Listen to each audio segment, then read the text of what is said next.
Hello Malayali മക്കളെ വണക്കം. അപ്പോൾ ഇന്ന് രാവിലെ തന്നെ നമ്മുടെ ദീപക്, അതായത് ക്യാപ്റ്റൻ, എല്ലാവരും വിളിച്ചു കൂട്ടിയിട്ട് ഒരു മീറ്റിംഗ് പോലെ കാണിക്കുകയാണ്. അതായത് ചില ബന്ധങ്ങൾ, അതായത് പേഴ്സണലായിട്ട് കുറച്ച് ബന്ധങ്ങളൊക്കെ ഉണ്ടല്ലോ, അതൊക്കെ പൊതു ഇടങ്ങളിലൊന്നും നമ്മൾ കാണിക്കാതിരിക്കുക. അത് നിങ്ങളുടെ പേഴ്സണൽ കാര്യങ്ങൾ, അത് നിങ്ങളിൽ തന്നെ നിൽക്കുക. ഇല്ലെങ്കിൽ അത് പിന്നീട് ചർച്ചയാകും, ബാക്കിയുള്ളവർ ഇടപെടും. അങ്ങനെയുള്ള ആവശ്യങ്ങളൊന്നും ഇല്ല ഇവിടെ. നിങ്ങളുടെ പേഴ്സണൽ കാര്യങ്ങൾ പേഴ്സണലായിട്ട് തന്നെ വെക്കുക. അതേപോലെ ആ ബന്ധങ്ങൾ, നീ അവൻ്റെ ഫ്രണ്ട് ആയതുകൊണ്ടല്ലോ നീ അത് ചെയ്യാത്ത, അങ്ങനെയുള്ള അങ്ങനത്തുള്ള കാര്യങ്ങളൊന്നും വേണ്ട എന്ന് ദീപക് തീർത്ത് പറയുകയാണ്. അതേപോലെ തന്നെ നമ്മുടെ മഞ്ജരിയോട് സൗന്ദര്യം നേരിട്ട് പറയുകയാണ്, നീ കള്ളം പറയുന്നുണ്ട് ഒത്തിരി കാര്യത്തിൽ എന്ന് പറയുമ്പോഴത്തേക്ക് രണ്ടുപേരും തമ്മിൽ നല്ല ആർഗ്യുമെൻ്റ് ഉണ്ടാകും. ഞാൻ ഇതിനകത്തിനെ കള്ളം പറഞ്ഞ് അപ്പോഴത്തേക്ക് പറഞ്ഞ രാജാറാണി ടാസ്കിനകത്ത് നീ ഒത്തിരി കള്ളം പറഞ്ഞിട്ടുണ്ട്, ഞാൻ അതിൽ ദളപതിയായിരുന്നു, അല്ല നീ മഞ്ജരിയായിട്ട് തന്നെയാണ് കണ്ടിട്ടുണ്ടായിരുന്നത്, നീ ഒത്തിരി കള്ളം പറയുന്നുണ്ടെന്ന് പറഞ്ഞ് ആർഗ്യുമെൻ്റ് ചെയ്യുന്നുണ്ട്. ഇത് തന്നെ നമ്മുടെ റാണവിനോടും വിശാലിനോടും പോയി നമ്മുടെ സൗന്ദര്യം ചോദിക്കുന്നുണ്ട്.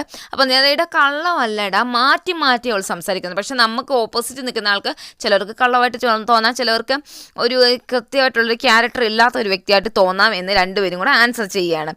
അത് കഴിയുമ്പം സാച്ചന നല്ലപോലെ രീതി ഇങ്ങനെ കഴിച്ചുകൊണ്ടിരിക്കുമ്പോഴത്തേക്കും നല്ലപോലെ രീതിയിൽ മയക്ക് ധരിച്ചിട്ടില്ല. അപ്പോൾ അടുത്തിരിക്കുന്ന ആൾ ടാസ്ക് ചെയ്യണം എന്നുള്ളതാണല്ലോ റൂള്. അപ്പോൾ സാച്ചന അതിനെ ഇടാൻ പാടില്ല, അങ്ങനെ ഞാൻ ചിരിക്കാൻ പാടില്ല എന്നൊക്കെ ദീപകിനോട് ചോദിക്കുന്നുണ്ട്.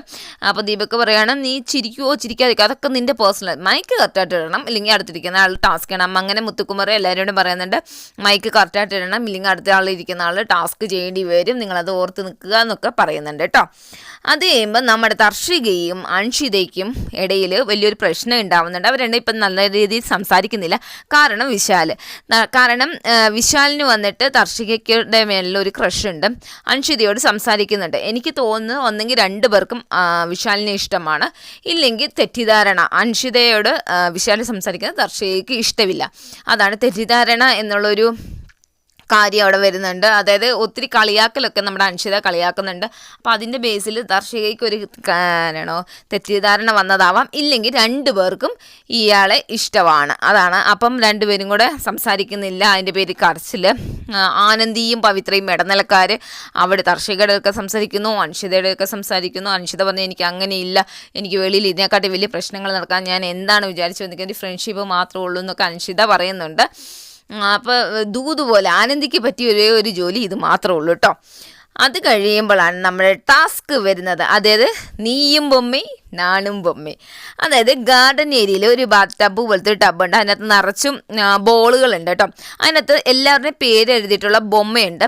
അപ്പം സ്റ്റാർട്ട് പറഞ്ഞ് കഴിയുമ്പോൾ ബസർ അടിച്ച് കഴിയുമ്പോൾ അതിൽ എല്ലാവരും കൂടെ ഇറങ്ങി ബൊമ്മ എടുക്കുക. എന്നിട്ട് ബൊമ്മ എടുത്താൽ സ്വന്തം ബൊമ്മ എടുക്കാൻ പാടില്ല, വേറെ ഒരാളുടെ ബൊമ്മ എടുത്തിട്ട് കൊണ്ടുവന്നിട്ട് ബൊമ്മ ഹൗസ് ഉണ്ട് അവിടെ, ഡോൾ ഹൗസ്. ആ ഡോൾ ഹൗസിൽ ഫ്ലോട്ടിൽ കൊണ്ടുവന്ന് വെക്കുക എന്നുള്ളതാണ് ടാസ്ക്. ആ ഫ്ലോട്ടിലില്ലാത്തവർ ഔട്ടാവും, ആ ബൊമ്മയിലെ പേരുള്ള ആൾ ഔട്ടാവും, അതാണ് ടാസ്ക്. അത് നമുക്കൊന്നെങ്കിൽ ഇൻഡിവിജ്വലായിട്ട് കളിക്കാം, ഇല്ല ഗെയിമായിട്ട് നമ്മൾ ഗ്രൂപ്പായിട്ട് കളിക്കാം.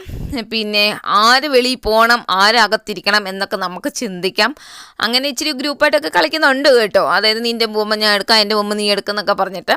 ഏറ്റവും അവസാനം ആദ്യത്തെ ഒരു റൗണ്ടിൽ തർഷികയുടെ എല്ലാവരും ഒരു പ്ലാൻ ചെയ്ത് മാറ്റിയപ്പം അതൊരു വലിയ പ്രശ്നമായിട്ടുണ്ട്, അത് റദ്ദാക്കിയിട്ടുണ്ട്. രണ്ടാമത് വന്നിട്ട് നമ്മുടെ ജാക്ലിനും അൻഷിതയും ഇരിക്കുകയാണ് ഇങ്ങനെ ബൊമ്മയും കൊണ്ട്. അതായത് അൻഷിതയുടെ കയ്യിൽ നമ്മുടെ മഞ്ചരിയുടെയും ജാക്ലിൻ്റെയും ദീപക്കിൻ്റെയാണ്. മഞ്ചരിയുടെ വെക്കത്തില്ല എന്നുള്ള ഒരു ഒറ്റ തീരുമാനത്തിൽ അൻഷിത ഇരിക്കുകയാണ്. അങ്ങനെ ഇരുന്നിരുന്ന് പിന്നെ അവർക്ക് ഫുഡില്ല, ബാത്റൂമിൽ പോകാൻ പറ്റത്തില്ല, വീട്ടിനകത്ത് കയറാൻ പറ്റില്ല, അങ്ങനെ വൈകിട്ട് രാത്രി ആയിട്ടുണ്ട്. എന്നിട്ടും ബാത്റൂമിലൊന്നും പോകാൻ പറ്റാതായി. ഏറ്റവും അവസാനം അൻഷിതയ്ക്ക് വയ്യാതായപ്പോഴത്തേക്ക് പിന്നെ പറഞ്ഞു ഞാൻ വെക്കുകയാണെന്ന് പറഞ്ഞ് അൻഷിത കൊണ്ടുവന്ന് വെച്ചിട്ട് ബാത്റൂമിൽ പോകുന്നതായിട്ടാണ് കാണിക്കുന്നത് കേട്ടോ ഇന്നത്തെ എപ്പിസോഡിൽ. പക്ഷെ നല്ല രീതിയിൽ കളിച്ചിട്ടുണ്ടായിരുന്ന രണ്ടുപേരും, ജാക്ലിനും അത്രയും നേരമൊക്കെ ഇരിക്കുക എന്ന് പറയുന്നത് നമുക്കൊക്കെ പാടായിട്ടുള്ളൊരു കാര്യമാണല്ലേ. രണ്ടുപേരും നല്ല രീതിയിൽ തന്നെ ഗെയിം കളിച്ചിട്ടുണ്ടായിരുന്നു. പക്ഷേ മഞ്ജരിയെ ഔട്ടാക്കണമായിരുന്നു എന്നായിരുന്നു എൻ്റെയും ഒരു പേഴ്സണൽ. കാരണം നമ്മൾ അങ്ങനെയല്ലേ ഗെയിം കളിക്കേണ്ടത്. ദീപക്കിനെ ഔട്ടാക്കിയിട്ട് അവിടെ വലിയ പ്രയോജനമൊന്നുമില്ല, മഞ്ജരി ഔട്ടാക്കണമെന്നായിരുന്നു. എന്നാലും ഗെയിം മുന്നോട്ട് പോയിട്ടുള്ളൂ. നാളെ അതിൻ്റെ ആർഗ്യുമെൻറ്റ്, അതിൻ്റെ ബേസിൽ കുറേ കാര്യങ്ങൾ വരുമായിരുന്നു, അതെല്ലാം ഇല്ലാതാക്കി ജാക്ലിൻ. ഏതായാലും ഇനി നാളെ ഇതിൻ്റെ ബാലൻസ് ഗെയിം നടക്കണം, നമുക്ക് കണ്ടു നോക്കാം കേട്ടോ.